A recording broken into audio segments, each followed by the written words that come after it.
bonjour. Bonjour. On peut se tutoyer parce que j'ai tutoyé tout le monde jusqu'ici. Alors, tu es artiste et fondateur et directeur de la Biennale Photo Climat. Alors, ton travail il est un peu particulier. J'ai regardé sur le site internet et je trouve ça assez magnifique parce que c'est donc des photos généralement prises dans d'autres pays que des pays européens. Et il y a un aspect mise en scène, c'est-à-dire qu'il y a des histoires qui sont racontées en mettant les personnes en scène dans leur propre environnement. Justement, est-ce que tu peux nous expliquer cette démarche-là? Comment tu vois, toi, ton travail de photographe? En fait, dans ma photo, j'ai voyagé pendant 15 ans dans le monde entier.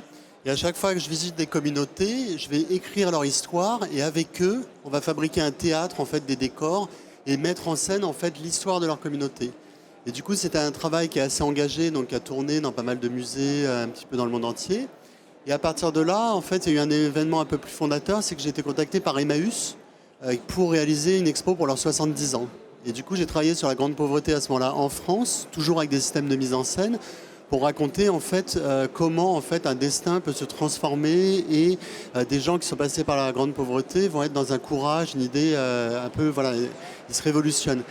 Et ce qui était incroyable dans Emmaüs, c'est que ce qu'avait dit l'abbé Pierre, c'est un pauvre va aider un autre pauvre pour le sortir en fait de ses difficultés et de sa misère. Et du coup, en 70 ans, il y a des centaines de milliers de gens qui sont sortis de la pauvreté en s'aidant et s'entraidant les uns les autres, avec de l'économie circulaire. Et donc ça a été une expo qui a été importante, qui était en face du Louvre, avec une énorme installation. Et de là, en fait, ensuite, j'ai été contacté par Lire et Faire Lire. Et Lire et Faire Lire, c'est une association où il y a des papis-mamies, des grands-parents qui lisent aux enfants dans toute la France. Donc ils luttent pour l'alphabétisation. Il y a des endroits où il n'y a pas de livre de lecture, ils interviennent. Et ça, c'était une autre expo qui était en mai dernier, en fait, au Panthéon.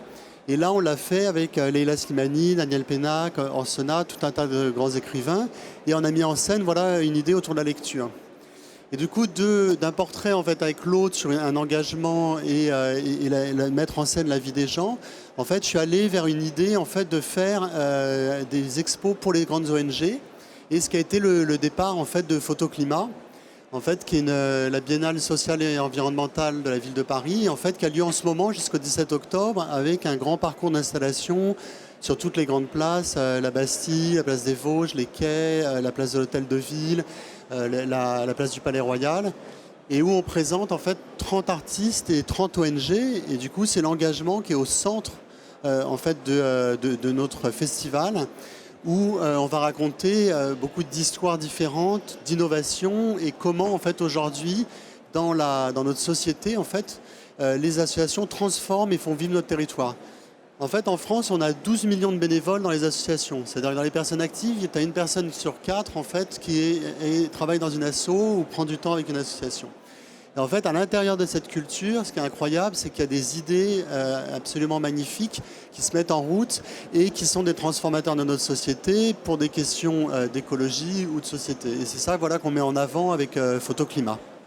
Et justement, tu parlais du fait que tu as voyagé dans le monde et que tes photos racontaient souvent des histoires. Est-ce que tu aurais une anecdote à nous raconter, une histoire qui t'a marqué, que tu as pris en photo, ou une rencontre comme ça qui a été pour toi décisif et qui t'inspire au quotidien dans ton travail, que ce soit pour la Biennale ou personnellement dans ton travail de photographe? Alors en fait, à l'époque, j'étais filmé pour une télé pour voyage et on est allé au Ladakh, dans le haut de l'Himalaya. Et en fait, on m'a amené faire le portrait de quelqu'un qui a trouvé un système pour, pendant l'hiver, en fait, créer des glaciers artificiels. Alors c'est incroyable, en fait. Et pendant l'été, en fait, ils vont fondre tout doucement et donner de l'eau pour les jardins. Et donc, ça fait des énormes icebergs qui sont au milieu du désert. Ça fait des espèces d'énormes maisons de glace. Et ce qui est incroyable, c'est à cet endroit qui est un grand désert où il y avait énormément d'exode, en fait, des paysans parce qu'il y avait beaucoup moins, ils n'arrivaient plus à cultiver leur jardin et tout ça.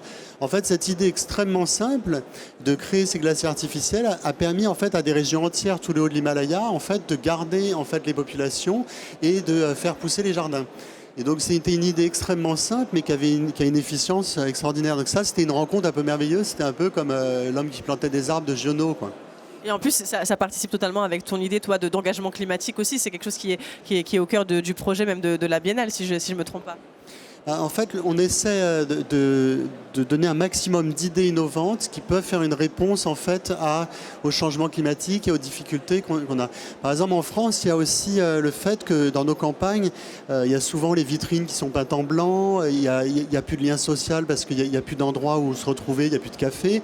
Et en fait, dès lors qu'il y a une association qui vient avec des migrants qui vont faire un jardin, en fait, il va y avoir une transformation. C'est-à-dire le maire, il va avoir pour l'école à ce moment-là un quota de nourriture bio pour donner aux enfants. Il va y avoir un nouvel endroit où les gens se retrouvent. Et en fait, ce qui est incroyable, c'est qu'aujourd'hui, il y a beaucoup de mairies en France qui donnent des espaces gratuitement pour les néo-ruraux. Et en fait, cette culture aussi qui se relie à nouveau avec la nature et qui recrée un lien social, en fait, elle est un dynamisant et un transformateur de notre société qui est incroyable. Et tout ça, c'est des histoires qu'on raconte dans Photoclimat. Et ou dans ce parcours dans Paris, en fait, on va apprendre au fur et à mesure, en fait, à travers des récits, en fait, à voir comment nous aussi on peut trouver une solution pour s'investir, qu'on soit une entreprise, quel que soit notre talent, en fait. Est-ce que justement tu peux nous parler de Photoclimat, grosso modo les artistes, ce qu'on peut voir, etc. Vraiment nous donner envie d'aller découvrir l'expo.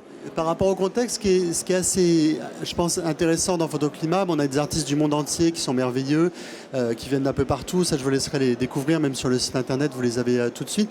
Mais c'est qu'en fait, on a des musées et des institutions, on a des grandes entreprises avec leurs fondations, et on a des ONG et des artistes. Et en fait, le fait de les investir ensemble en fait, pour des projets, parce qu'on construit des projets avec eux, en fait, ça veut dire que aussi les idées en fait, qui sont insufflées par cette énorme créativité qu'il y a dans les associations, les 12 millions de bénévoles, en fait, elles vont aussi se frotter à l'envie des fondations, à aussi les pouvoirs publics pour se déplacer. Et du coup, on n'est plus dans le greenwashing, on est plus dans une idée de création et d'efficience parce que, en fait, les gens de terrain sont aussi là, en fait, pour valider, en fait, toutes les politiques qui sont mises en œuvre. Et du coup, cet endroit, pour moi, c'est un plaidoyer et c'est aussi une efficience de Photoclimat parce que je réunis tous ces acteurs ensemble. C'est quoi justement la prochaine étape après l'exposition? C'est quoi les prochains objectifs? Là, on monte des résidences. Alors, il y en a une qui est assez incroyable. En fait, en région Île-de-France, on envoie des artistes et des associations sur 5 friches dans le sud de Paris. Et ces friches qui ont été identifiées à côté de logements sociaux et tout ça, en fait, elles vont être identifiées pour des jardins communautaires, des jardins en permaculture, des petites forêts urbaines et tout ça. Et en fait, après, la DRAC et la GPSEA s'engagent à pérenniser les sites. Donc du coup, on va nous quantifier, faire une exposition avec ça. Et en plus, en fait, on va avoir une efficience réelle sur le territoire. Et ça, c'est vraiment le but aussi de nos actions, c'est-à-dire par l'art émouvoir, ensuite mobiliser avec une histoire et à la fin avoir un résultat réel dans notre société. Merci beaucoup. Donc on rappelle, l'exposition elle est là visible à Photoclimat. Je vous laisse rappeler tous les lieux, comme voilà. Ça moi je ne me fais pas une erreur. C'est jusqu'au 17 octobre, c'est un parcours dans tout Paris et le Grand Paris. On peut commencer du Palais Royal, ça va jusqu'à la Bastille, avec les quais, la place de l'Hôtel de Ville, les Vosges, la Canopée des Halles, l'église Saint-Eustache, l'église Saint-Méry. Enfin voilà, il y en a un peu partout. Et c'est des grandes scénographies un peu folles, comme des scénographies d'opéra, qui sont posées au milieu de la ville avec associations et artistes. Merci beaucoup Nicolas d'être venu. Merci beaucoup d'être venu sur la scène de l'Ampli et bonne continuation. Merci. Au revoir.